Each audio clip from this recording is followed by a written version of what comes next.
What's cracking, guys? Samuel607 here, throwing at you a new One Piece D&D video, and today we're going to be taking a break from the Sailor's Guide to Everything series where I teach you all about One Piece D&D and all its ins and outs for some actual gameplay. And for that, big shout out and thanks to the Black Master Jonchi for agreeing to play with me today. Now, before we get into this, thanks as usual to the patron Lucas HF for helping make this video possible. If you'd like to or are considering supporting the channel, please go on over to patreon.com/Samuel607 where I think you'll find at least one thing to your liking, such as the OP D&D game guide for adventurers or the player profile and character sheet for today's hero Subaru available to the Dungeon Crawler tier patrons. On to the video. Alright, so, a little background. Where we begin today is a little island in the South Blue that I made up. You are in the Riley Kingdom. This is where you have been for an unspecified stretch of time leading up to this point. Okay? Yeah. Any questions you want to ask about the island, things you might know, or do you want to just figure it all out as you go? Let's figure it all out as we go. Alright. So where you find yourself today is in this underground speakeasy. Its name is the Silk Note. Tonight you've been invited to perform. There are going to be some pretty important guests who are going to be in attendance. This may just be the break you've been looking for to really get it out there that you are a very good dancer and you've been wanting opportunities to showcase your talent.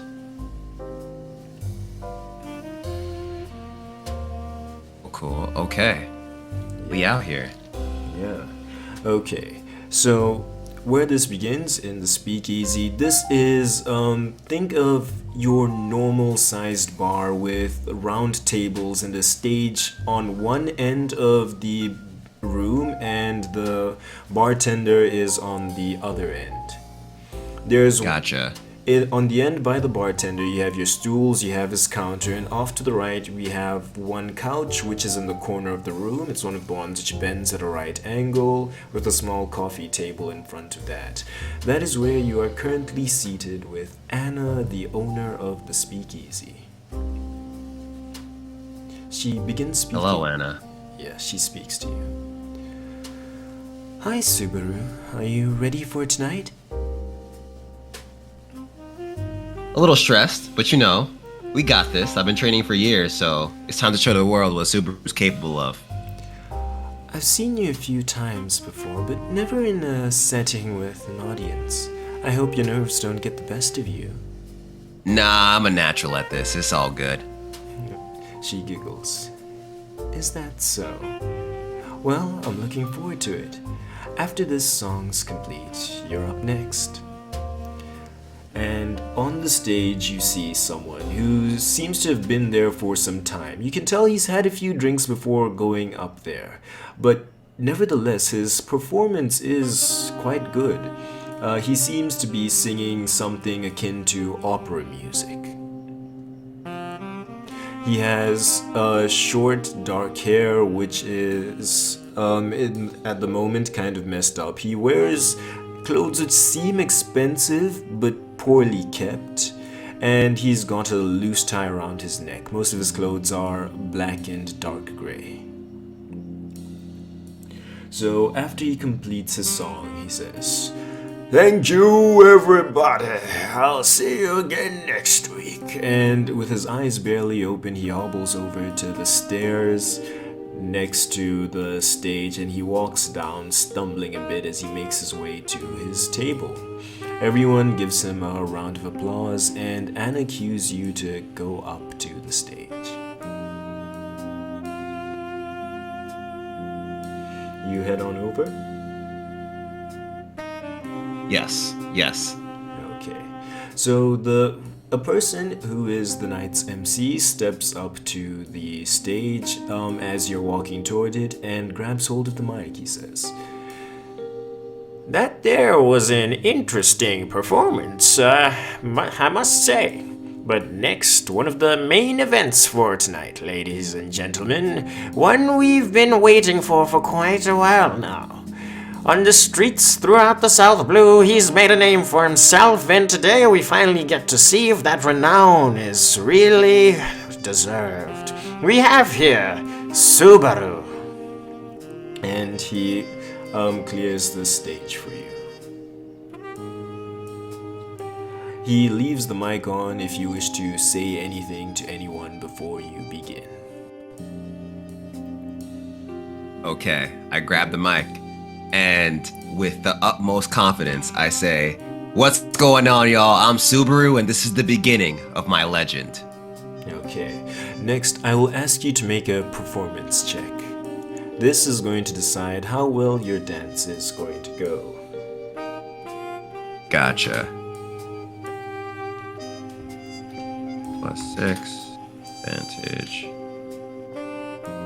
Okay, 15. So, you break a sweat as you notice the entire speakeasy goes silent. The crowd watches you captivated as you begin your dance. Do you want to describe what you do for them?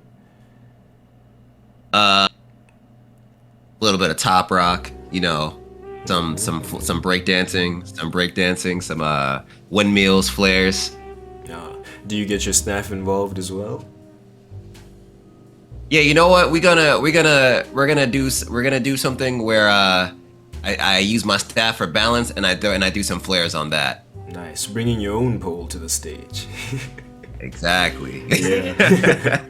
So, after you do all of that, you notice that people start to really get into the rhythm, and even before your performance is done, some members of the crowd start standing up to applaud you. You receive a standing ovation mid-performance. This only motivates you more and gets you more engaged into your dance. Before you hear one of the doors slammed open. You turn to the side of the room. There's only one entrance here. It's in the middle on the longer edge of the room, between where the bartender's counter is and the stage you're currently on. So you turn to your right, notice the door just before the stairs descending in. And everyone goes silent, looking. A man holding a large rifle over his shoulder walks in. He's dressed in military uniform and has sunglasses on despite this being late at night and inside a building. Oh, he's sus. He looks around at all of you and he says, "So it seems the reports were right, huh? I thought everyone here would be smarter than running this illegal operation in my kingdom." You notice the room turns tense. People begin to sweat. They seem afraid. You haven't been on this island your entire life, but you do have a general idea of how things operate here. The king is not the most magnanimous man. He tends to rule with an iron fist, a tyrant somewhat, and his soldiers are the goons he sends around to make sure everybody does as he bids. This is one of his sergeants. He steps forward in front of the stairway, and behind him, 3 more soldiers enter the room. He smiles. "Who's in charge of this place? I'd like to have a word with them." Everyone remains silent. From the back corner where the couch is, Anna stands. She says, "Hello, Jefferson. It's been a while, hasn't it?" He turns to her. "Ah, of course. I knew it would be someone just like you. The sale of alcohol on this island has been prohibited, and here I see it being served. And there's a strict curfew which has been in place for years. Everyone on this island should know full well what breaching that curfew means." Anna responds. We know what the rules are, but we're here because we don't care and we're tired of all of you trying to run our kingdom in a way that makes all of the people upset. Just because you want to be Riley's dog, it doesn't mean the rest of us have to be. He looks upset. He gestures to his men to raise their guns and point them at the members of the audience. He says, "Well, I may be a dog, but you're the one who's all bark and no bite. You're all coming with me. Line up, single file. I'm taking you in." So you notice everyone stand from their seats, and they seem to be lining up, too afraid to resist, but they seem scared. Not just because they've been caught and are in trouble, but because it seems as though something even worse might happen wherever they're being sent. What do you do? Do you join in on the line or do you try something else? I'll try to talk down the guard. Tell him, hey, maybe we're wilding out a little bit here. Let's calm down. I don't think arresting people is necessary. He turns to you. Who exactly are you? I'm Subaru, a performer. He begins to walk in your direction. He looks up at you because you're currently standing on the stage and he says, "Oh, you look like one hell of a sideshow act, that's for sure. Now step down and get in line or I'm gonna bring you down."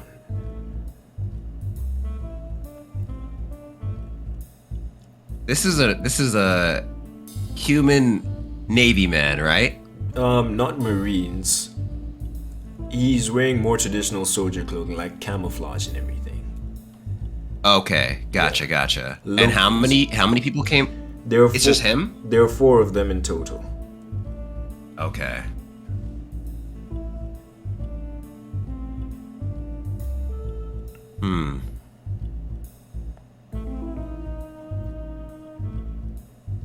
Decisions. Yeah. I don't know how well I fare against a 1v4 situation. But at the same time, I'm chaotic neutral. So I don't know if I don't know if I should be.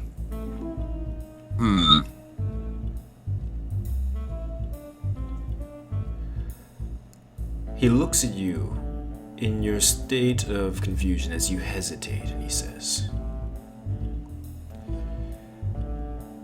"If you're so scared, you should make like the other cowards. Follow suit, be a sheep. Because all the livestock that doesn't listen just gets slaughtered early. Is that what you want?" Okay. I step down to his level and look him aggressively in the eye. And I say, chill out and let these people go, or I may cause an accident. He smirks and turns back to his men. "Do you hear that, boys? He thinks he can do something." They all start laughing at the same time.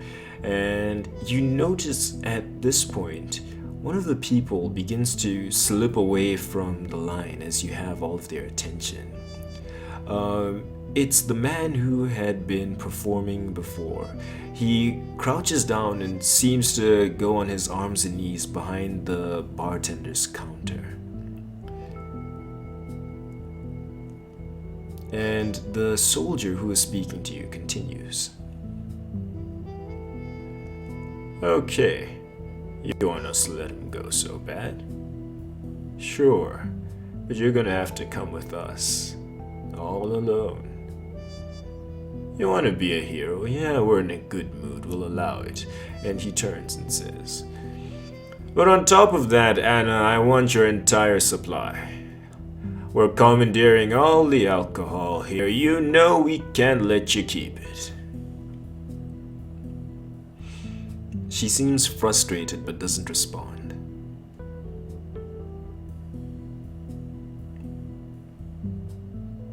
What do you do?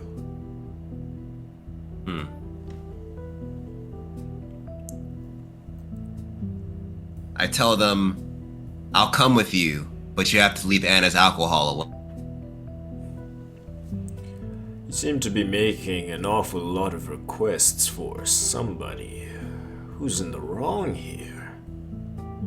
I haven't seen you around before, so I'll assume you're somewhat new to this island. Here, in the Riley Kingdom, we follow King Genma's law. If he says jump, you keep on jumping until he says stop. If he doesn't say stop, you jump until you die. And he said nobody here is gonna have alcohol, no one's gonna be out past curfew. You're breaking both of those rules, everybody in this building. If anyone breaks his rules and becomes a less productive worker, then he's gonna make sure that he gets his returns and sends them somewhere they can't reject the work. He's quite the generous man. He's just looking out for everyone's health and well-being. So he can't let all of these toxins being served here just remain. If you want to have a fun time, you can have it during the designated time for fun and games on the island. Saturday between 12 and 12:15. Between 12 and 12:15. God damn. That ain't even a break. How many people have slept away? Only one person slipped away, and it seems there are 11 people in the line.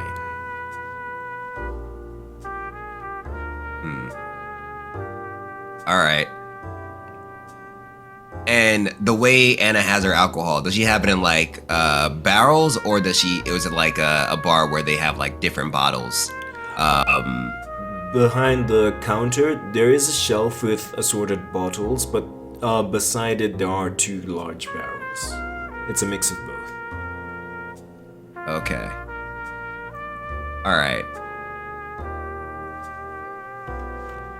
Alright, so I go to the guys and I say, alright, look, the way I see it, there are 11 folks here, which means you guys deserve 11 drinks. And I know you guys love your alcohol as much as you talk about this King Genma person. Well, he does offer us some compensation for our loyalty and service, as he would you if you were more dedicated to serving the greater good. Can I speak with Anna? She's across the room. Do you speak out loud, or do you try to walk away from the soldier?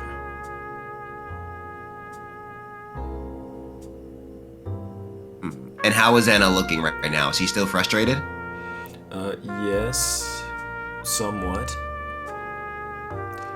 But she seems to be worried a bit as well, because there are a lot of people here who are about to be taken away.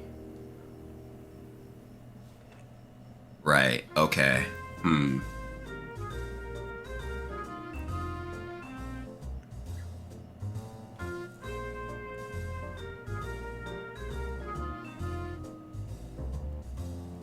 Alright. You know what? I'm not from this place. I don't live here, so... Alright. You know what? I can't stop you. I have no jurisdiction. Do your thing, but let these people go, and I'll come with you alone. He looks over at his men and says, you're quite the rare find. I'm sure Genma will be satisfied with just you.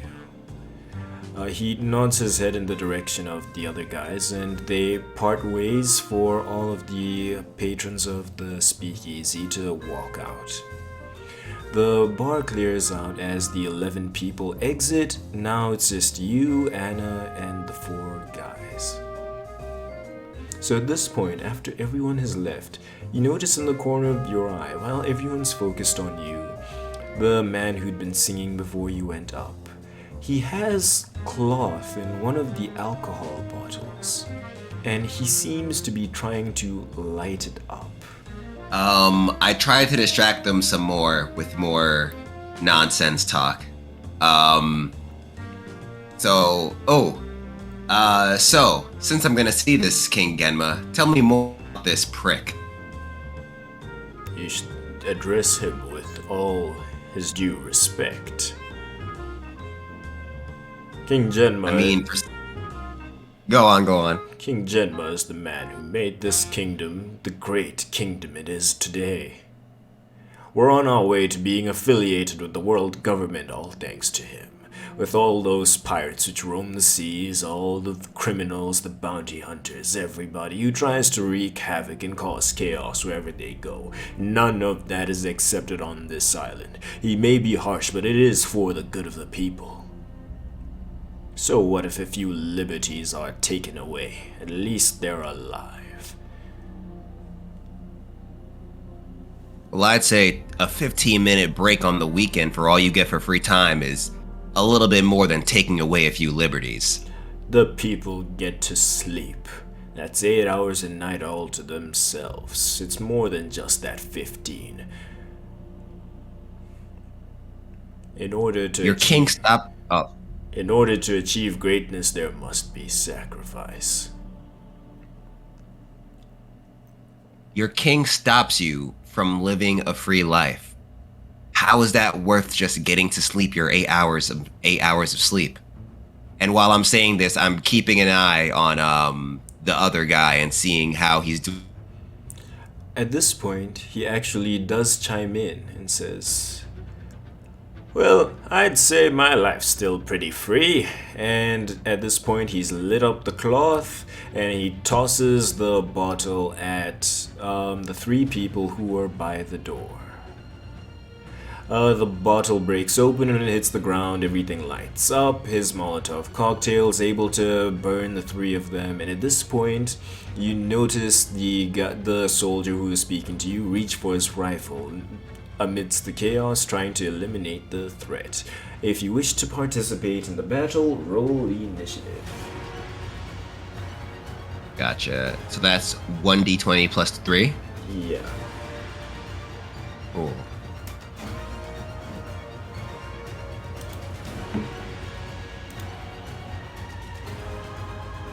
Okay, let me roll for the 2 quick.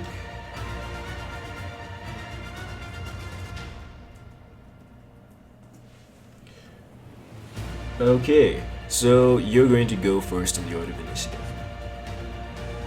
Okay, cool. What are you doing with your action?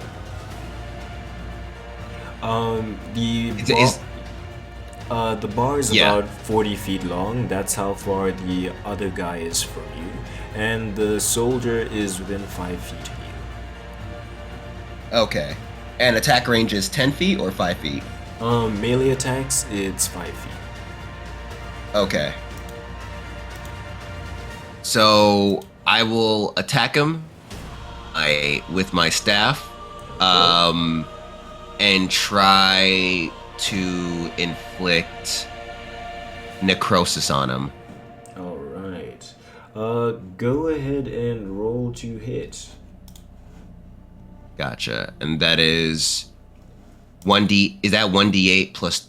Oh no, that's for the damage type. Yeah. So it's 1d 20 plus 5. Gotcha. This gotcha. Attack bonus.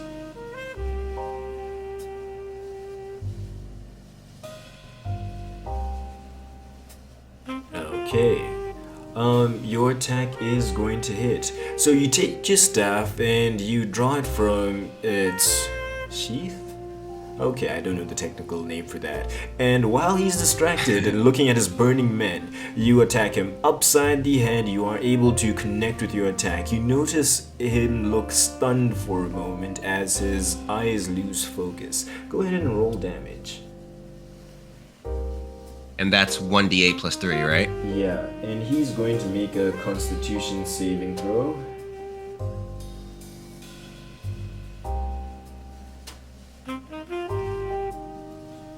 Okay, so you deal 7 damage to him, and he fails the save against necrosis. You notice where you struck him with your staff, his skin begins to turn brittle and green. It corrodes apart as he seems to scream in agony. Okay. He's now vulnerable to all damage and has disadvantage on his charisma checks. So next in the order of initiative is going to be the other guy. He looks at you and says, "Oh, that's pretty nifty." And he pulls out a pistol from his waist and he aims it at the guy. He's going to try and shoot him. Okay, does he connect? Shit. Oh, unfortunately his bullet flies stray, is not able to connect, and is lodged into the wall across the room. He did not expect that, so he tries to reload quickly, and in this time, the soldier is going to turn to you, who he is most upset with you having just struck him. He rolls to attack you with his short sword. Okay, let me quickly check what his modifier is. Okay, I checked. So he pulls a short sword from his waist, dropping his rifle to the ground because you're too close. He swings at you twice. The first attack, you are able to lunge backwards just slightly, enough to evade his attack. And on the second one, he tries to get you while you've lost your footing. His second attempt, let us see if it shall be successful. He manages to beat your armor class. He lunges forward with the blade and connects with your torso, going past the defense of your staff. Okay, you are going to take, let's see, 5 damage. Okay. So he was able to connect, but he hasn't done too much to you. You're still in a pretty good spot. Alright. Okay, and how many hit points does he have left? You do not know.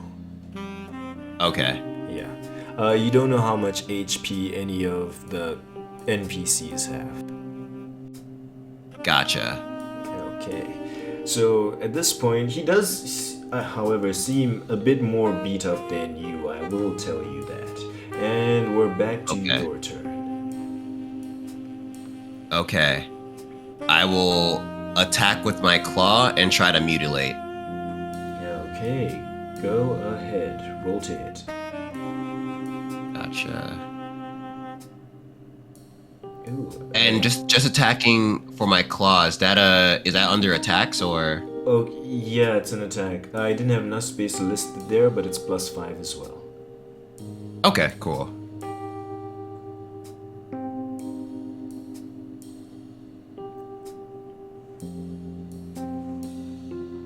Okay.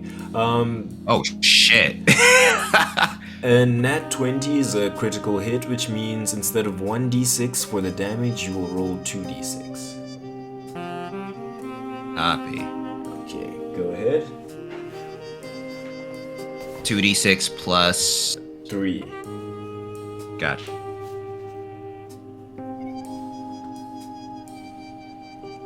Okay, that's 7 damage. And because of the necrosis, which is currently wearing away at him, his endurance has been worn down and he takes double damage. That's going to be 14. Oof. Okay. At this point, after you cut into his chest, you notice that his skin breaks apart far more easily than it should, and he begins bleeding. Let me make a Constitution saving throw for that. Mutilate was the bleeding skill, right? Yeah. Okay. He will make his con save. He is unsuccessful. Blood gushes from the wound as now he seems to be in a very dire condition. He coughs out and says, "Please stop. You wanted to talk about this, right?" If you leave this place peacefully and leave Anna alone, I'll let you both go. All right. So he tries to walk away, struggling as you've inflicted a lot of damage upon him. And as he walks to the door, you notice the man across the room take aim regardless. He draws his pistol, and this time he is able to connect. Thanks to your necrosis, he does shit. extra damage. He fires at him, the bullet pierces fuck. straight through his chest, and he falls to his side right onto the burning corpse of one of his comrades. The man says, "Those really are some nifty tricks you got there. But you did make a mistake trying to let the man go. He was surely going to go and report all of this. You don't know how these soldiers work. You can't spare any of them if you've offended them. He'll only come back with more men." Madam Anna, apologies for the mess I've made of your place. You may want to put that out before the fire spreads. Also, add the bottle to my tab. He smiles and proceeds to walk up the stairs. He seems like he wishes to leave. Do you chime in, interrupt him, say anything, or let him go? I'll let him go. Oh, sorry, I didn't hear that. My bad. Connection, I guess. Okay. Okay, so he walks out of the room and you and Anna remain. She says, "I knew you had moves, but I assumed all of them were on the dance floor." Where I'm from, we gotta learn how to defend ourselves, so... I understand. I really appreciate the help trying to protect this place. No problem, but will everything be okay with people dying in your bar? Probably not, and even if no one else finds out, I don't think any of my customers will be returning.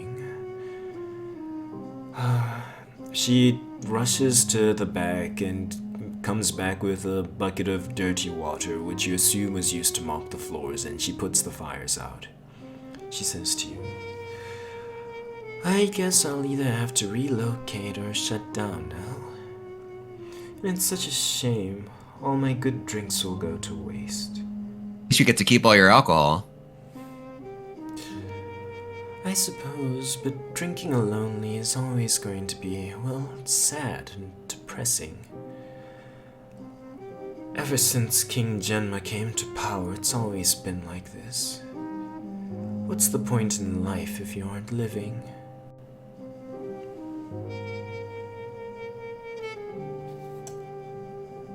After she says this, I respond to her, "More about this King Genma, because it doesn't seem like he's all he's chalked up to be."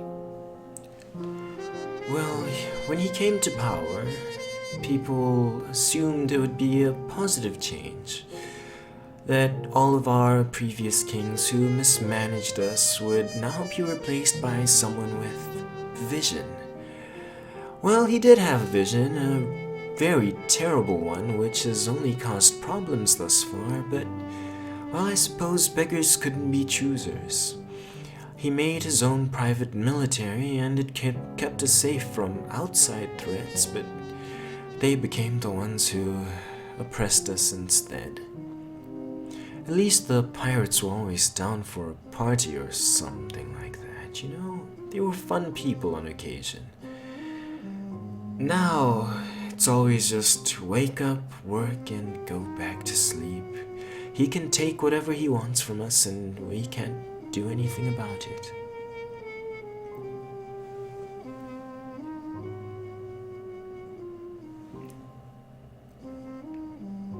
Sounds like this guy is a slave trader more than a king.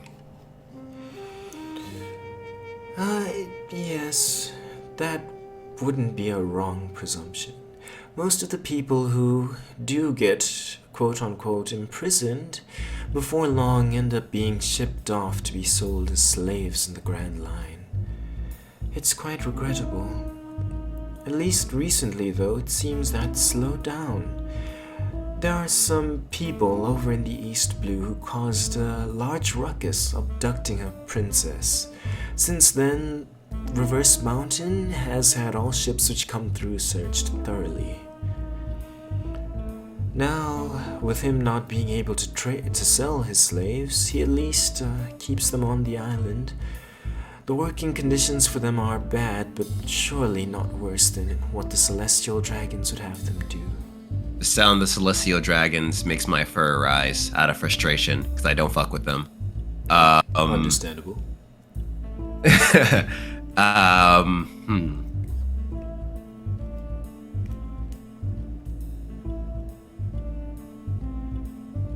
I guess the thought of this makes me think about my homeland and how freedom was such an integral part of it. I'm wondering if I should just take action on the king, but like I don't know how. Yeah.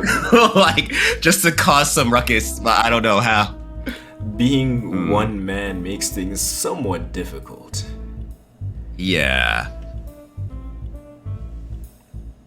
Oh, you know what? Are there anybody else who feel this way? That's what I ask her. Well, I guess most of the island likely does. If they aren't on his payroll, people tend to be dissatisfied with how he's governed.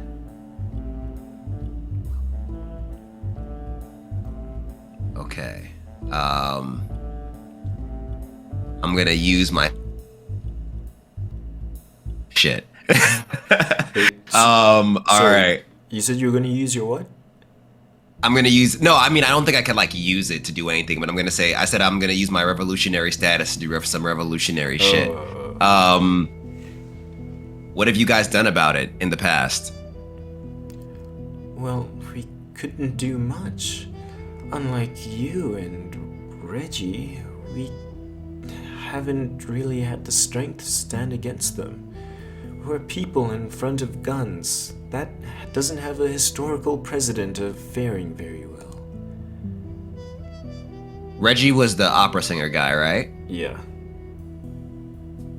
Okay, cool. Alright. With that thought in mind, I tell her, alright, you wait right here. I'm gonna talk to this Reggie guy. Alright. There is something about people not living free that drives me insane. Oh, believe me, it irks a lot of us.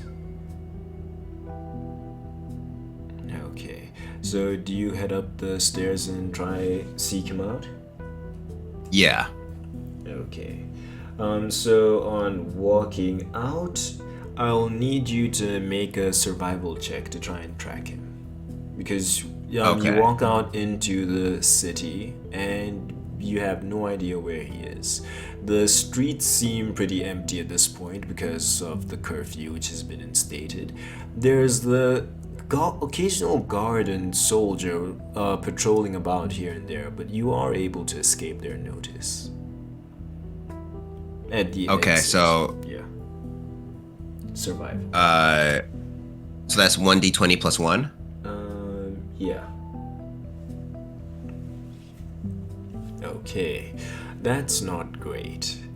You begin looking around, trying to follow the footprints, but they seem to be mixed in with those of all the people who have lost thus far, and you weren't quite able to pick up which set belongs to him. Most of them are obscured and muddled at this point.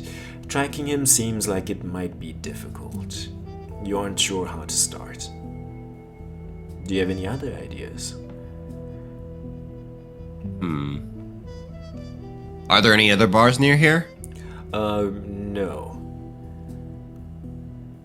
The one you're coming out of now was hidden below a laundromat. Okay. Where would a random drunk singer go?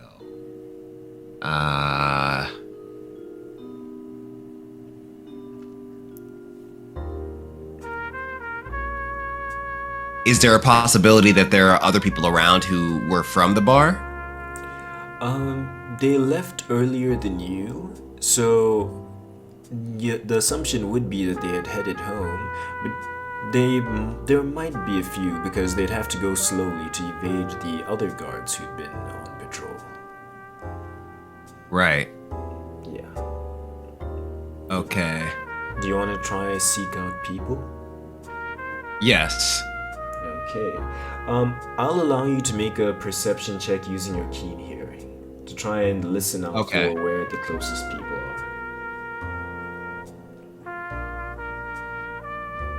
You get to make the check at advantage.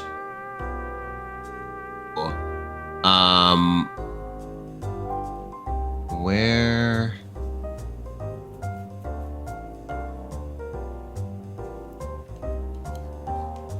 So what would that be? Plus Perception. 2? Okay. Plus 3. Oh, sorry, I thought I said. Plus 3, gotcha. And advantage, right? Yeah. Alright, so you're able to, all radar-like, map out your immediate surroundings. And you do notice that there's a person who seems to be trying to remain more quiet than the others.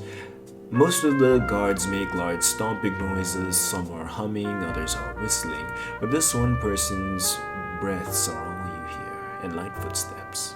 Do you follow after them? Yes. Okay. You find a person looking. You walk around the building and head down the street to find a person looking onto the main road. They're crouched down, turning their eyes around the corner of the building, looking out for guards. This is a young man. He seems to be in his early 20s. You appear behind him and he's startled. He turns to you and says, They let you out of there?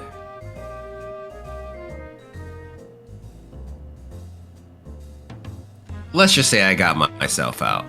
But have you seen this guy named Reggie? Oh, was that the guy who was singing before you went up? Yeah. I actually did run into him. He seemed to be more confident about walking the streets than I was. He wasn't really looking around, he was just strutting down the road. I saw him go into that building over there at the end of the street. He points to a place which seems about 400 feet down the road.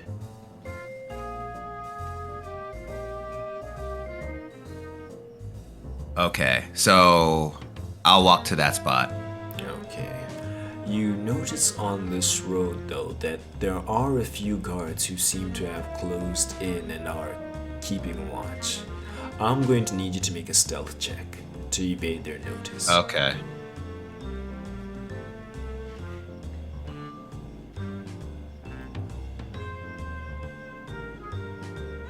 The 1d20 plus 4, right? Yeah.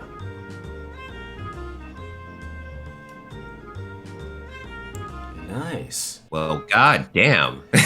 Luck. So, after finding out where the place is, you decide to commit yourself to the pursuit of Reggie. You cling to the shadows and evade the notice of everyone. You disappear before the man's very eyes as you drop to the ground and blend in with the darkness. You slink along down the street, ducking behind barrels and boxes, crates and garbage cans, as all of the guards turn their eyes away from you. None of them notice your presence, and you are able to arrive at the door of your destination. Let's go. Do you knock? Do you try to open it? What's it gonna be?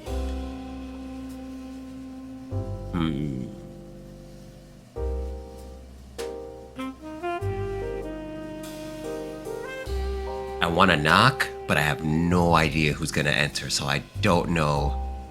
Can I knock and stand at guard just in case? Okay, so you knock on the door, and you wait. You hear footsteps approaching. The door hinge turns and it slowly creaks open. Staring at your eye level, you wait for a person to appear, but no one does. Before you hear a voice. Excuse me, mister? You look down and you notice a young boy.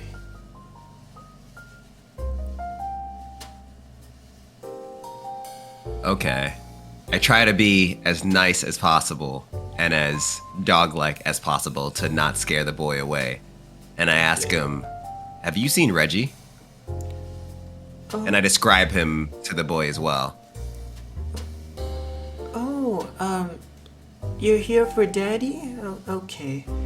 He opens the door wider to let you in.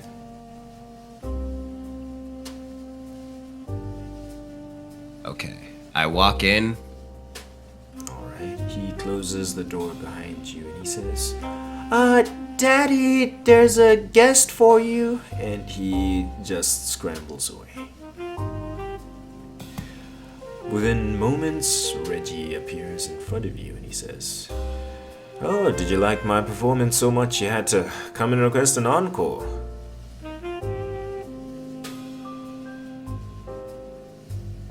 I tell him, "Your performance was okay, but what I like more is that you could hand yourself with a gun.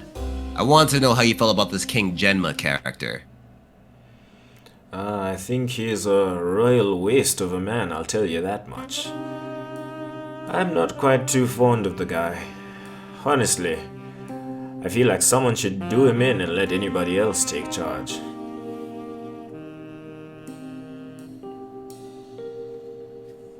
The thought has my mind racing in excitement. I tell him, "How about me and you team up? I'm not from here, but I don't really like people taking away others' freedom. So, why don't we work together and take out this king ourselves?" I understand where you're coming from, but if it was the kind of thing which two people could do on their own, I believe it would have been done already.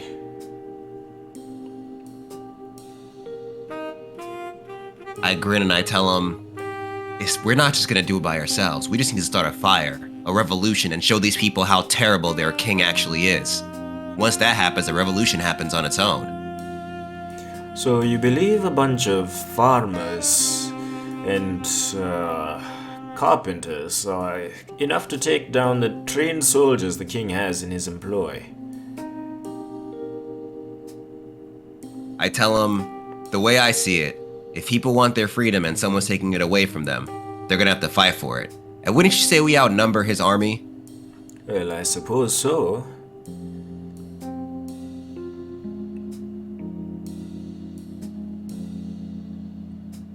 Hello? Yeah. He says, well, I suppose so. Okay. So I tell him, worst case, me and you can trade them. I'm sure there have to be other people who hate this king as much as we do. Well, I don't doubt that. But training them, it seems like quite the undertaking, one requiring time.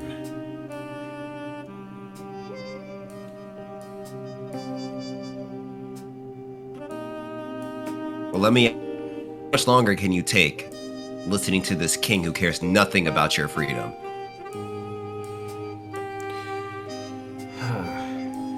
Okay, listen. I'm willing to cooperate and hop on board this whole revolution idea you've got going for you. But I do not see myself being involved in your recruitment. If you can gather the men, I will be there to participate and help you lead them, but that part is up to you. I fear my boy may be implicated if I'm outed.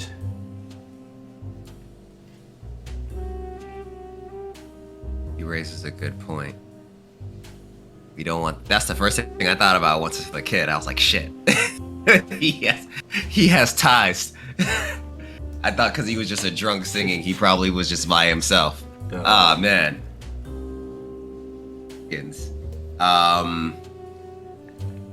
So I ask him, so you're saying if I build the army, you'll join me? Without a doubt.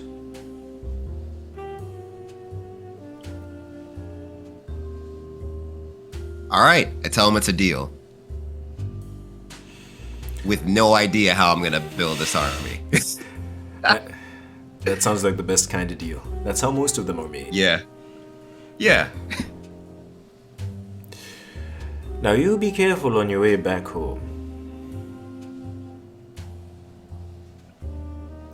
I thank him And I also reassure him that I'll do my best to make sure that no harm comes to his son. Then I kindly say bye to his son and leave.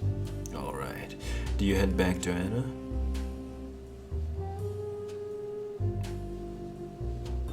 Yes. Okay. No, I was asking because you'd said before that you would. Yeah. Okay. Now I have a plan. So you head back to Anna's and you find that she's cleaned up most of the mess, but the bodies still remain. She says, "Oh, you've returned." I tell her I found Reggie, but he doesn't believe that the two of us can do it. So I thought we could form our own militia to take down the king. What do you think? From the doorway, she walks over to the counter and sits on one of the stools, which are by the counter. She strokes her chin for a moment and says, "I like the idea, but I don't know of many people trained well enough. Sure, there are people with the passion, but not many with the means."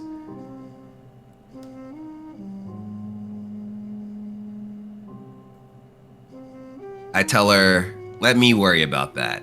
We outnumber the soldiers by a lot. All we gotta do is teach these guys how to hold swords and guns. Are you confident you can handle that part?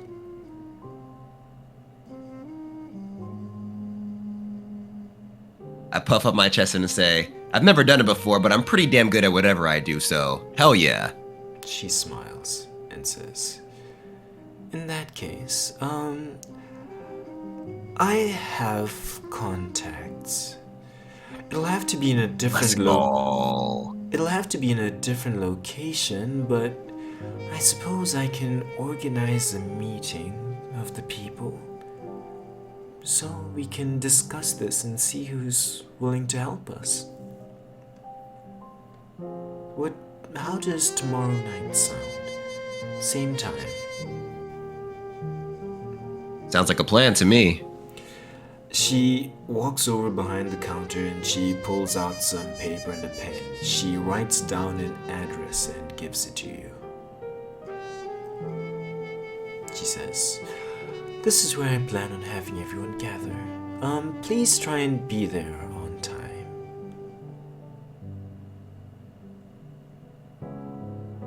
I take the paper, wave her goodbye, and I head on my way. Okay. So you don't actually have a house on this island, but you do have a small boat which you'd been using to sail around. That's where you've been setting up shop most nights. So, do you return to the docks and go back to your humble Okay, abode? cool. How big is this? Is it like a rowboat or? It's a bit bigger. Think East Blue. Do you remember Yeah. that boat which the Straw Hats stole from Buggy's guys? Okay, that was very specific. Nami and Zoro took it? I think I remember what you're talking about. It was right before they got the Sunny, right? Not the The Going Sunny. Merry. The Going Merry. Yeah. Yeah, before I that. think I know what you're talking about. Yeah, it's about that size. Yeah. Okay. It's livable. Okay, cool. So it's like yeah, and it can fit like maybe 3 more people. Yeah, they're about. Okay. Cool. All right. And do the soldiers have any ships?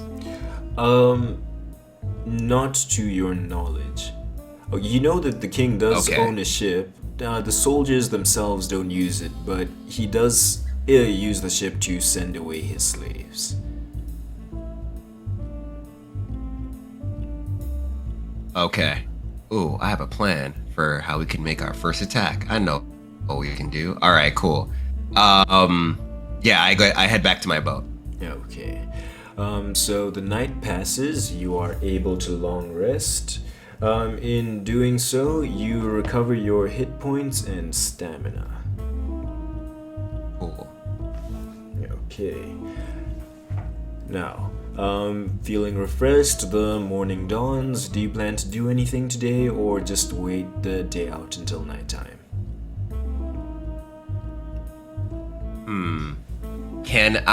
Do I know where, oh, you know what? Might as well do some surveying.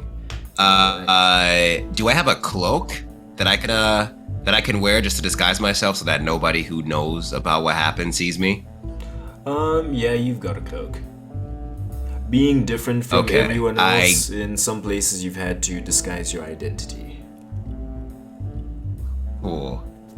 Okay, cool. So I wear my cloak and I head out to the city to just get a feeling of the overlay of the land so I know more about it.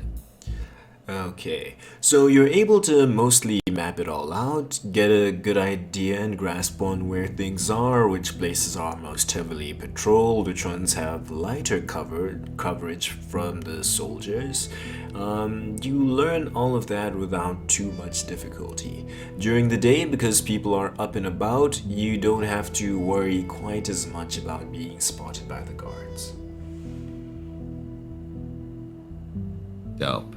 Okay, beyond that, any people you want to speak to, any locals, any other ideas you've got, or do you think it's time to head back? I'd say it's time to head back. Alright, playing it safe. So you hide out for the rest of the day until the appointed time, and I will need you to make another stealth check as you make your way toward the address you were given. With it being past curfew and all. Yeah.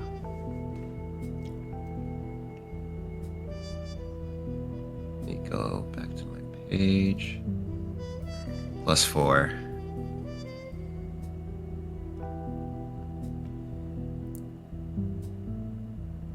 Okay, another great let's roll. go. So once more you are able to evade notice and the attention of the guards, and you arrive there safely. This is the basement of one of the farm owners. This is where he stores his grain and all of his feed. It's quite the large space, one which the soldiers wouldn't be checking out too frequently. You arrive to find Anna, Reggie, and the owner of the farm. Reggie says to you, "I expected that you'd be gathering people, I just didn't think it'd be so soon."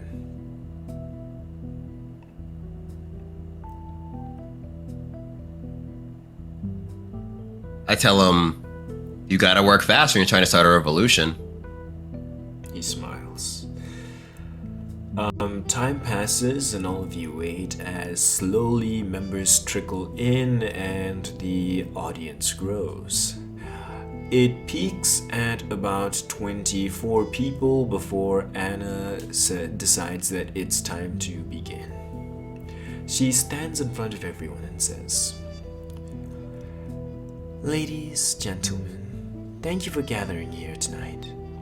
I know it comes at great risk for you to be out this late, but we've decided that we shouldn't have to sneak around at night. We shouldn't have to gain permission or wait until weekends before we can see our friends, family, the people we want to be around. We've all been unhappy with what King Genma's been doing for a long time, and our friend here has decided that it's about time all of this changes. Subaru, if you will." She gestures to you to speak to all of them. Okay. I tell them I walk up to the mic. I give them a motivational speech about how life was and where I came from and how freedom was a right. And I tell them how I ask them how much longer they plan on living under a king who only gives them 15 minutes of break on the weekend and calls that just taking away a few liberties.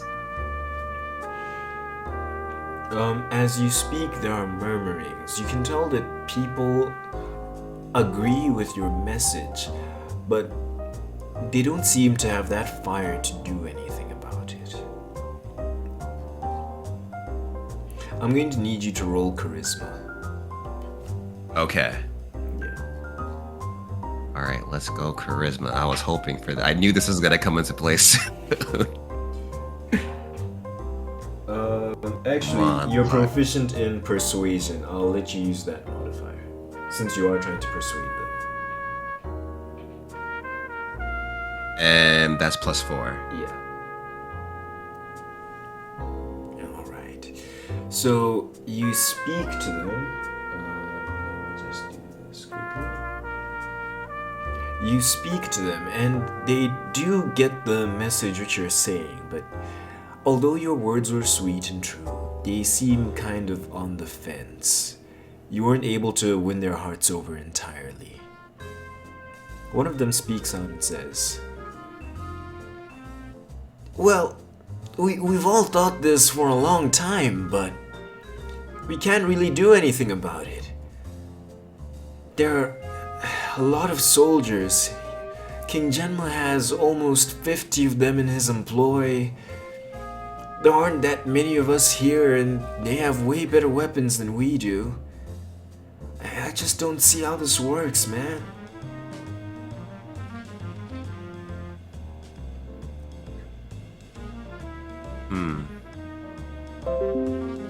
All right, I ponder.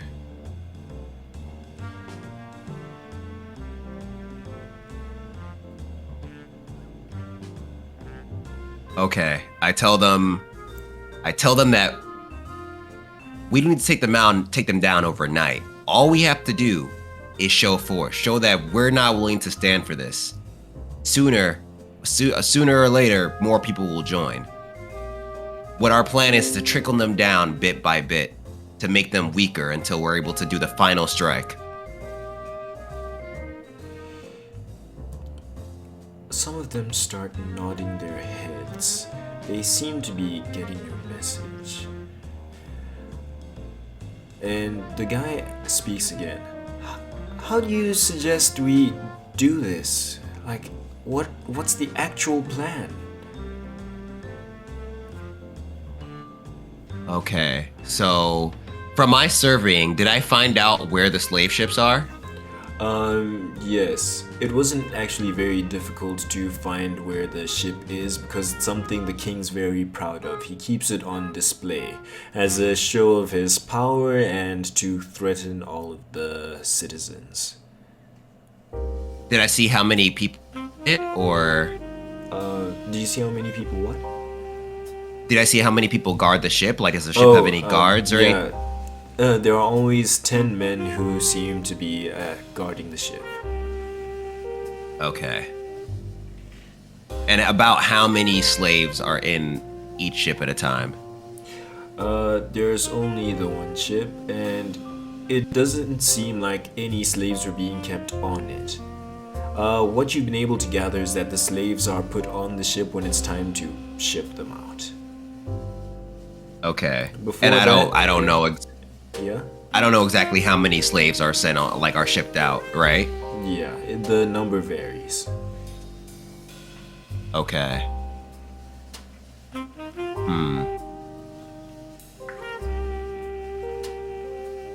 And what about where they just hold the slaves in general?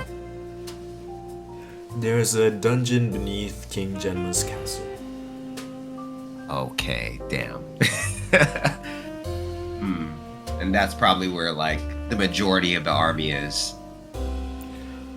Well, in the very least, you know it's not an outrageous number. You've heard that there are fewer than 50 of them. There's always a patrol and Yeah. 10 guys at the ship.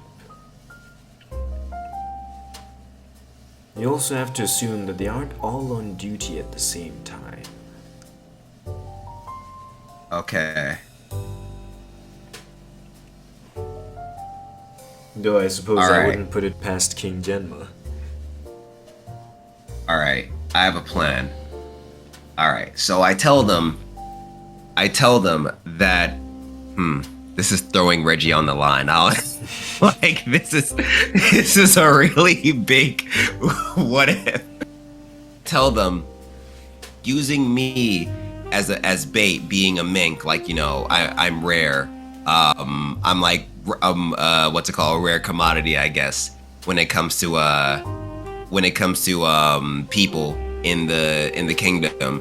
I tell them that Reggie and I can sneak in, me being the disguised prisoner, and the first strike can be breaking out the slaves out of the prison.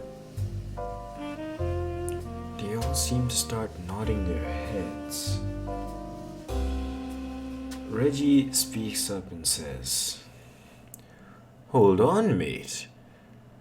Don't you think you should run the plan by me first before you give me such an important role?"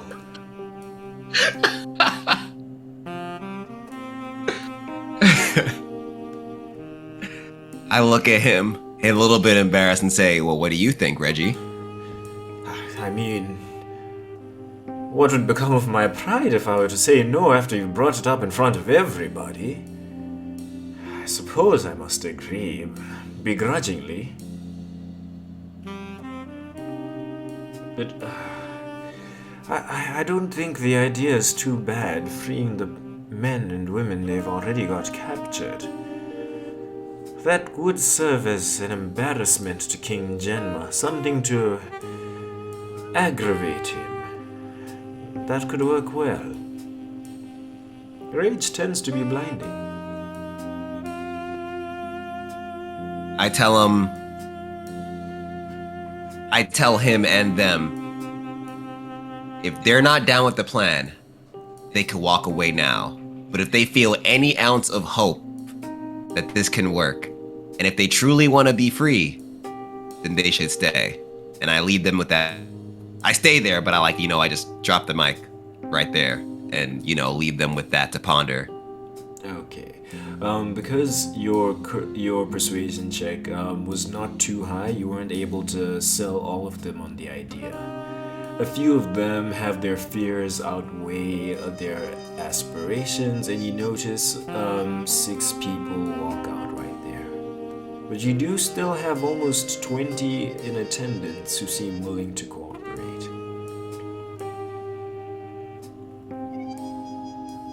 Okay. Dope. Alright. We have a little army.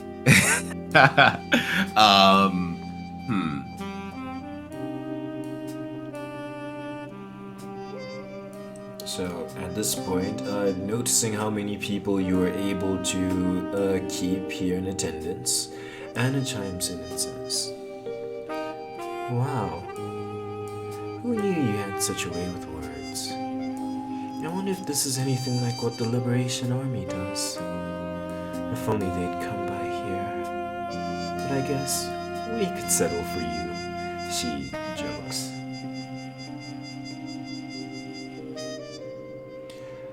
Okay. Yeah, so Uh-huh. do you continue with your meeting? Anything you want to say to the people? Yeah. I say, I ask, all right, you know what? No. I'll tell them now that we have a basic idea of who's down. We'll leave it at here for tonight because I don't want to overwhelm everybody and what's it called? Just be like, let's do this. And when we just decide to team up and whatever. So I tell them, we'll schedule another meeting, and until that meeting, everyone keep their eye out for the guard rotations and how many people are posted up. Are people able to see the King Genma's castle from here? Like from just like the regular town? From the town, yes. Okay. Because most I tell them to keep it. Yeah, I was just gonna say, most of the buildings are your small cottages, and his castle towers above everything else in the city center. Okay, cool. So I tell them to keep an eye out for how many guards are posted around the castle and the rotations of the guards. And then with that, we close the meeting. Alright. So, as people are walking out, Reggie waves at them and says, "Tell a friend to tell a friend." And they all exit. The farm owner hands keys over to Anna, and now it's just you, Anna, and Reggie. Anna says, That seems like it was quite the successful meeting.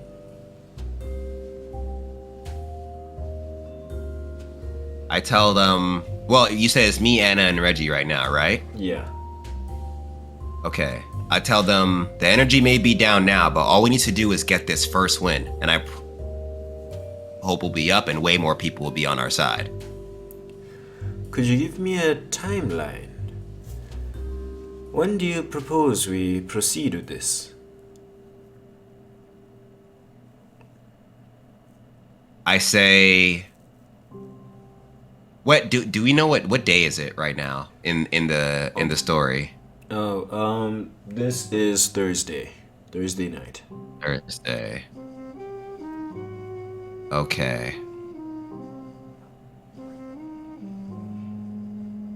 All right. I tell them this. I say, let's do a week's worth of data analysis and surveying, and stay low until then. And then next Thursday we'll meet with the plan set. Alright, that seems reasonable. Well, it's been a pleasure, but I must be on my way now. Have to tuck my boy in. And Reggie exits. Now just you and Anna remain. She thanks you for what you've done, and do you say anything to her before she leaves? Nah. After that, I bid her adieu, and I head back to my boat. Okay. So now the spirit of revolution begins to spread. Some of the people who are in attendance try to sell others on the idea. But as such a thing would entail, you do notice that the soldiers' rotations begin to shift a bit. They become less fixed and predictable, and there seem to be more people on each shift, as if they know something's coming but aren't sure what. Someone seems to have leaked the ideas, yeah? Yeah. Yeah, okay. So, the week passes by and you meet with Reggie and Anna again. They'd communicated with you, and this time it is in the speakeasy. Well, what used to be at least. Okay. So, all of you are seated by the counter. She pours you all drinks.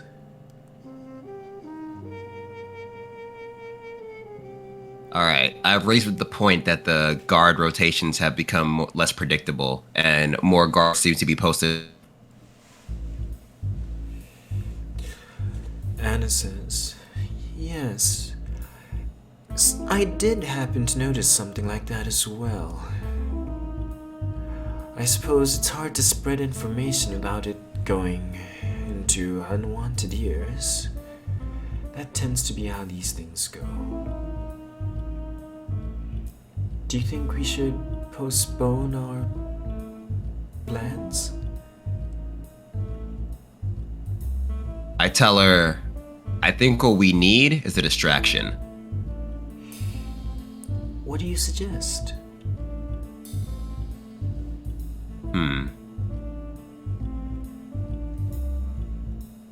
I turn to Reggie and say, any ideas? He takes a sip of his drink and he turns to you and says,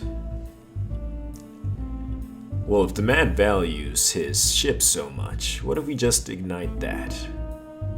And Anna looks at him strangely. And she says, Okay. Maybe I should cut you off. I've noticed this from a couple times I've spoken to you, but I think alcohol does something funny to you. You sound different every time you take a sip. He turns back to her and says, Doesn't everyone change when they have had a few? Surely it's not just me. He takes another sip and he says, I'm quite certain that this is perfectly standard for everybody. She just looks at him and ignores that and says, "Oh, okay, you were saying?" He continues, "If he values the ship so much, perhaps if that were to be under siege, forces would be drawn away from the castle. What do you think, Subaru?" I agree with the idea, but I'm wondering who he thinks would be the best fit for lighting the ship on fire. That's quite the question indeed. He takes another sip. We could, have some of the more spirited volunteers throw a few Molotov cocktails at it. They could disguise themselves, hoods, masks, the whole shebang, and when they're walking by, a bunch of them could just throw them. I don't really think they even need to connect with the ship. As long as they stir up enough of a ruckus, it should be enough to, be a distraction. Thoughts? Okay. With that being said, a plan comes to mind. I tell him, all right, here's what we do. We'll have 4 of our people throw Molotovs on the ship and try to distract the guards, while you take me in with me posing as one of the people responsible. And within the chaos, both me and you will free the prisoners. Oh, do you want me to disguise as a guard?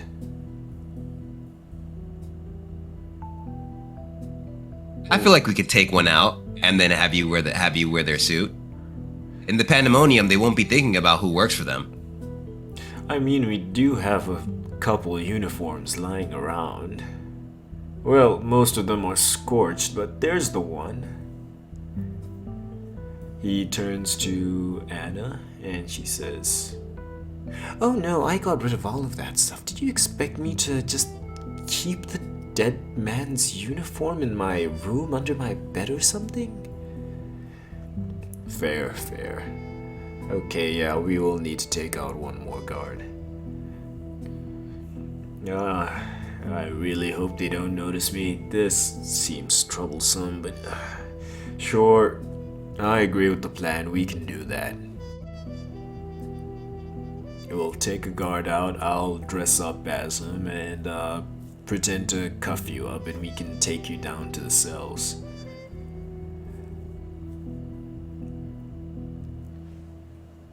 Okay, cool. So we're meeting. This is the next Thursday, right? Yeah, this is the next week.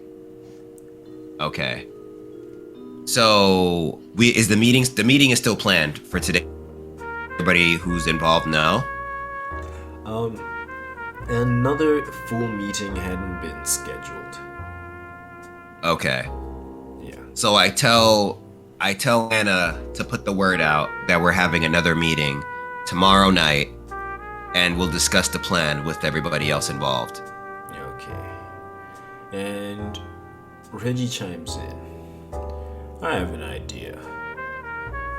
What if we make sure this weekend's fun time really is stress relief for everybody?" I turn to him and say, "What do you mean by that?" It could be the perfect time to enact our operation. When there's the most chaos, people aren't being monitored as tightly. Saturday, 12 to 12:15. A devious smile wraps around my face, and I nod agreeingly and aggressively. Okay. He says, "Well then, tomorrow we'll pick out our 4 and... Anna, did you at least keep the guns?" Yes, I did." He smiles and says, "Yeah, we'll hand those over to the guys we'll hand those over to some of the guys as well. Just to fire at the soldiers. They don't really have to hit. I mean, it would be nice, but to make sure they aren't caught too quick. provide a means of escape. It's all coming together now. Well, thanks for the meeting, guys. I feel like we came up with something good today. And he stands I agree. up. He extends his hand to shake yours.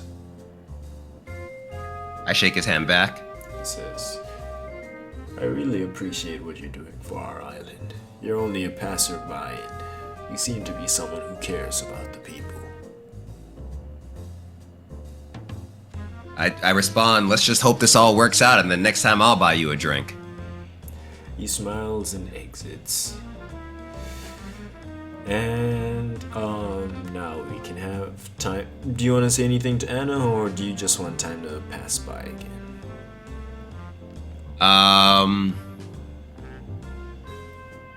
I ask her how she feels about all this. I think it's a pretty good plan. Well, of course it's rough around the edges and there are still risks involved.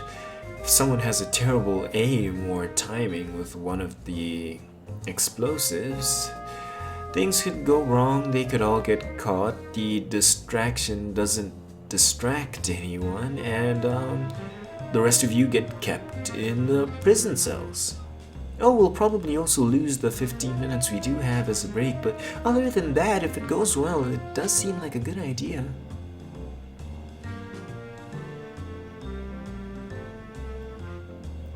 Okay, with that, I nod, and then I head out.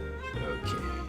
So the meeting happens the next night, everything goes well, you're able to select your crew, and right when the moment hits, the next day, you and Reggie are in position.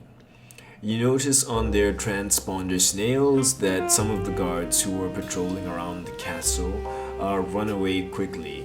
You see 24 men leave. Okay, does Reggie already have the suit on, or? No, he does not. At this point, there are 2 people Okay. at the front gate of the castle who remain guarding the gate which leads into the yard. Okay. And people, and they're getting ready to set the, they're already You ablaze, right? Yeah, you presume something along those lines has happened with all the men running out. Okay. And there are 2 guards at the front of the castle? Yeah, 2 guards. Okay. So, I turn to Reggie and I say, I have a plan. They don't know exactly how many fires there are. So let's call them over like a fire's over here, knock them out, and then we'll use one of the guards' uniform to get you dressed up like a guard. That's some quick thinking. Nice, let's go with that. How about I lead the way? Sounds good. Okay, so he tells you to stay perched in the corner where you've been watching him from, and he walks over. He rushes to them, and in a panic, he seems to be pointing and directing them somewhere. The guards, one of them speaks into the transponder snail he's got on him, and the 2 of them start running. They pass right in front of you, and now you get to roll initiative. Go ahead. Cool. And that's 1d20 plus 3, right? Yeah.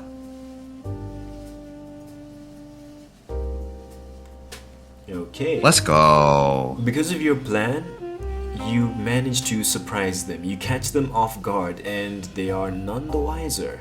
What happens when you surprise people, this is usually through stealth or deception, as you did just now, means they don't take any actions in the first round of combat.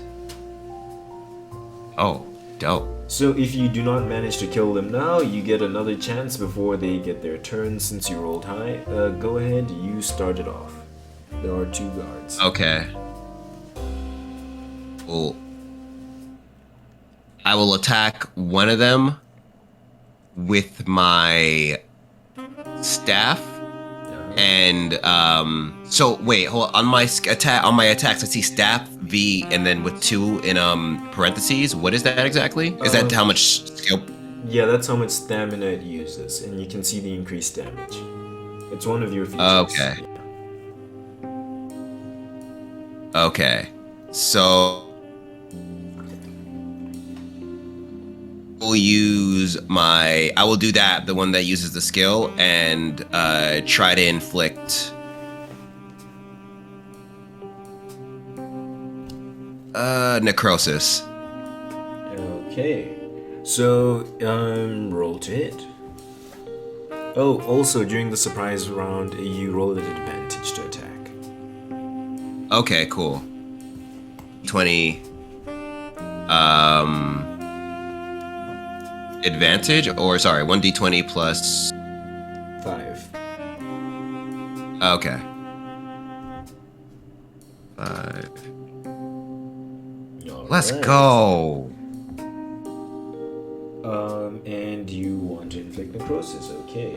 So you run out and you surprise one of them. He tries to reach for his gun, but his fingers slip and he's unable to get good aim. He turns back up to see you in a full batting position, swing right at him with your staff. You are able to connect right on his torso. Roll your damage. 8, 3, and is it an advantage as well, or just 2d8? Just 2d8. Okay, and you notice him cough up blood as if you seem to have broken one of his bones. He makes the save, but once again, this man is unsuccessful. He suffers from the necrosis. That attack was not enough to bring him down immediately, however. He is still on his feet. Noticing he is weakened though, Reggie, taking the next shot, is going to make him his mark.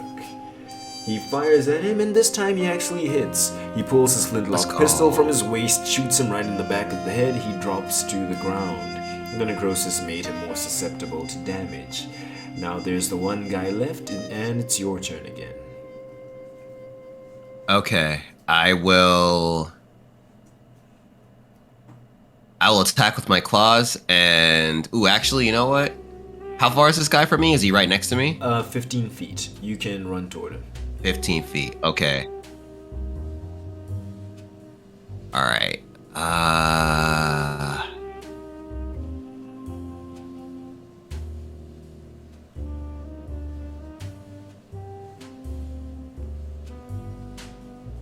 Okay, I run up to them and I hit them with my staff and try to inflict taser.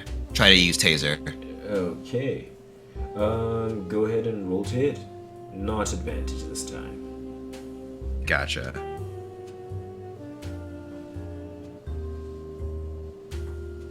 Okay, still able to Not connect. bad. The series of good rolls continues. Yeah. Okay, did you say your claws or your staff? My taser, does that only work with my claws? You can use either. My staff, yeah. Okay, so you use your staff and you hit him right on the chest. You light it up with electro. How much are you gonna use? Oh shoot. Yeah, taser says you can use 1 or 2 die. Okay, I will.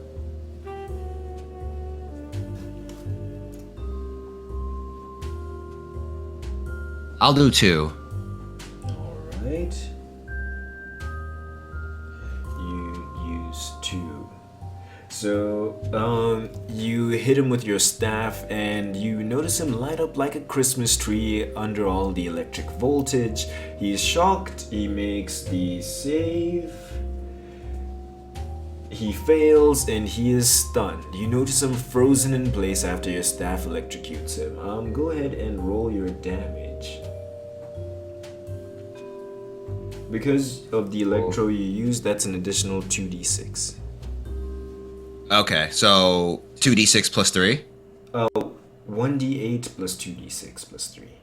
The staff damage Oh, is still okay. included. Yeah. Gotcha. 2d6. 3. That was a great roll. Yeah, what the fuck? Almost maxed it out. Yeah. Nice. Okay, so you hit him with the stick, you stun him, and he's all shocked, standing still. You see his hair all cartoon-like curled up and scorched. And right in this moment, running from behind, Reggie draws his dagger and is going to attack him. He has advantage because he's stunned. He's able to stab him right in the throat, dealing the killing blow. The guy falls to the ground. Reggie looks at you and says, "Man, your bag runs deep, huh?" Referencing the number of skills you continue to bring out. Okay. Gotcha. So, with the two guys on the ground, you drag them into an alleyway, and Reggie takes the cleaner one of their uniforms and puts it on. He says, "You ready for the next part?" I laugh and I say, cuff me, boss. Okay. So he puts the handcuffs on you but doesn't lock them, and he holds the handcuffs like by the chain from behind as you walk in front of him. He keeps one of the guard's rifles to your back to make it look like he's pointing it at you. Of course, you know he's on your side. He puts on some of the shades and one of the berets to disguise himself, and he walks toward the gate. You notice at this point more guys are coming out after the reported fire, but none of them seem to take notice of you. You manage to make your way you manage to get all the way to the front door of the castle. At this point, there are still 3 guards left. They look over at you and they say, was that one of the ones lighting the fires?" Reggie responds, "Yeah, seems to be someone who just sailed in. Maybe a pirate or something. You know there's always something going on." And they just all nod along, and one of them points him in the direction to take you. Without too much trouble, Reggie is able to bring you to the holding cells. There's only one guy who's seated at the front of the cells. He has all the keys and he seems to be half asleep watching the prisoners. He sees Reggie walk in and says, "Oh boy, that's a mighty rare one you got there. I bet that one's gonna fetch a high price. Ooh, you probably got a bonus in store, huh? You gotta take me out with some of that." Reggie looks at him and says, "Nah, man, go find your own. There are a bunch of troublemakers out there. I mean, even if they don't do anything, just bring them in anyway if you want your bonus." He laughs and says, Yeah, that could work." Okay. I'm assuming you're quiet through all of this, playing the prisoner? Yeah, just looking feral and angry. Okay. Reggie turns to him and says, "Could you open up one of the cells for me?" "Okay, no problem." He picks up his keys and walks in front of you, heading over to one of the cells. This one is next to a cell full of a bunch of kids. They look early teenage years, thereabout. He opens it up and he looks at the kids and says, "Make sure you're quiet at night or this guy's gonna bite." And as he tries to take a step back, Reggie uses the uses the barrel of the gun to hit him upside the head and knock him out. Let's go, Reggie. Okay. At this point, he takes the handcuffs off of you, grabs the keys, and the 2 of you unlock all of the cells. Everybody's free to go. You say anything to him? I I look at them and I say, "This is the first step towards your freedom. Down with King Genma." They all raise their hands, chanting, "Down with Genma! Down with Genma!" They all seem enthused and spirited. And Reggie looks through the crowd for the most able-bodied looking man and hands over the prison guard's weapons to him. He turns to you and says, "Now I think it's about time we make our way out of here." I tell him, "Let's," and we make our way to escape. Okay, so as you're heading out, you do remember that there were the guards in front of the castle who you have to worry about. Because if they see you marching through with a lot of slaves, it's going to raise a few eyebrows. Do you have a plan? I ask him if there's another entrance around here, where they put slaves in from another part, I guess, of the prison. They look around at each other and they don't seem to know another entrance to the prison, but once they get in the courtyard, one of them seems to know a way out. A young girl steps forward and says, "Well, I was actually caught sneaking in here. I know a way we can get through the fences without going through the front gate. Does that help?" I smile and I tell her to lead the way. Okay. I will have you make the stealth check as the person leading them to quietly get them out of here and to the place. Gotcha.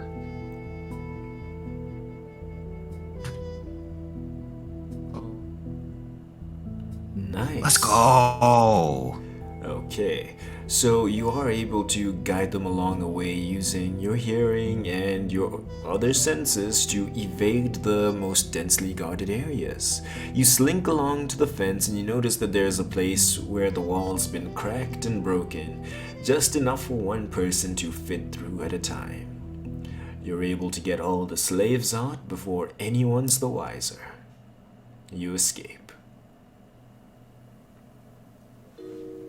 Okay, now we're just gonna find where to dump these guys. Yeah, they can't go back to their day jobs. Yeah.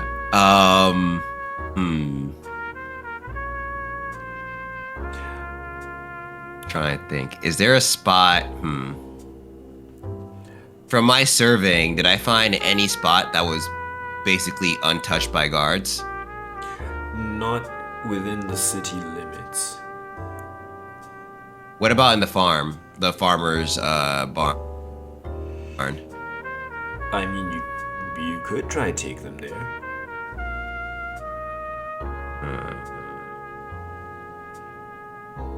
Do you try to say anything to Reggie? Any of the slaves?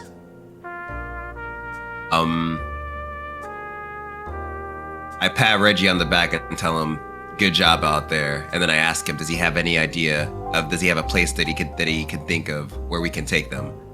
With the thought of the farm in mind for a backup plan. Do you say that part out loud to him, or? No, I whispered that to Reggie so that the slaves don't hear us and question our planning. They're like, "Hold on, so you got us out of there but don't have anywhere to take us." Okay, so Reggie says, "Well, the two places we've been going most frequently would be the speakeasy and the farm. I suppose one of those is where we could keep people. Maybe not the speakeasy, that's searched pretty frequently. Well, since it was reported. What do you think about the farm?" I tell him the farm seems like the best place right now until we find a better spot. Okay. I hope the owner doesn't mind. We're gonna be bringing him a lot of guests today. So, he goes to the front of the group while he asks you to watch the back as you all proceed toward the farm. and taking advantage of all of the commotion that has been caused in the city leading up to this point, you don't face much resistance. You get there, and although he's very unhappy about it because he was not informed of this part of the plan, the farm owner does accept them into his basement, like his storage place. Nice. Okay. So, you and Reggie have carried out your part of the mission. Everything seems like it was a success so far. Where'd you go now? Probably shouldn't go back out to see, because I was gonna say we should check on the people who did the actual Molotov throwing to make sure they're okay. But yeah, that could go either way. Yeah, I tell Reggie to go back home, and I'll go back to my place, and we should lay low until the next day, and we'll group up. No, we should lay low until Monday, and we'll group up on Monday to have another meeting. That's alright. I can get behind that. Well, he extends his hand for another handshake. I shake his hand back. He says, "Until then."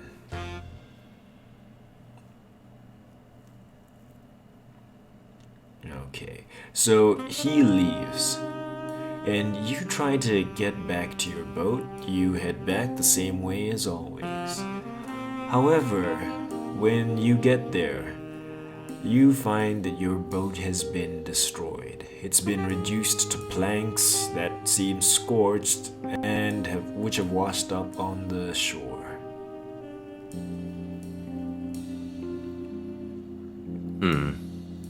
Quite the predicament. Yep, somebody knows, or at least somebody saw that boat and thought it was sus. I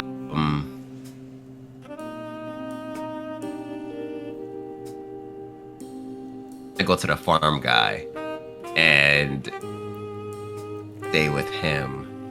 No.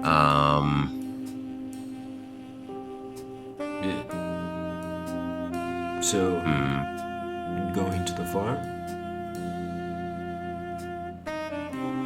Yeah, let's go back to the farm, and I'll stand watch in case anybody tries to go to the farm, and I stand watch in a place where I can stay hidden because they know that I was a prisoner there. So. Okay. So you go and watch over the rest of the slaves, try to stay hidden in the farm, and this is where you're going to set up shop. So, do you want to call it a session there? Yeah. Yo. It's been the 2 hours. That was cool. Oh, I didn't even feel it. That was so cool. I saved a whole group of prisoners. That's what? I was really thinking that I really hope this plan works, bro. I don't want to be the reason why this guy's son dies. Yeah, I mean, 50 armed guys is enough to suppress a city of unarmed civilians, but once tactics get involved, they notice, that's not too many people after all. Yeah. You were able to free a couple slaves, get the revolution underway. You don't know quite what became of everyone else, but the goal was accomplished. Yeah, and that's what matters. I feel like at the very least, if we lost maybe a few people, it's like, hey, the plan worked. We can do this. Every war has sacrifices, Yeah, exactly. That's it for today, folks. If you stuck it out to the end or fell asleep without turning the video off, thanks a lot for the watch time. Comment gamer down below so I know who the real ones are. I appreciate it and all other forms of engagement that help the video reach more people and help the channel grow. Like the video if you liked the video, dislike the video if you disliked the video, and comment why down below, for the criticism helps me grow. Subscribe to be notified about future content, and until next time folks, this has been Samyek607 logging out.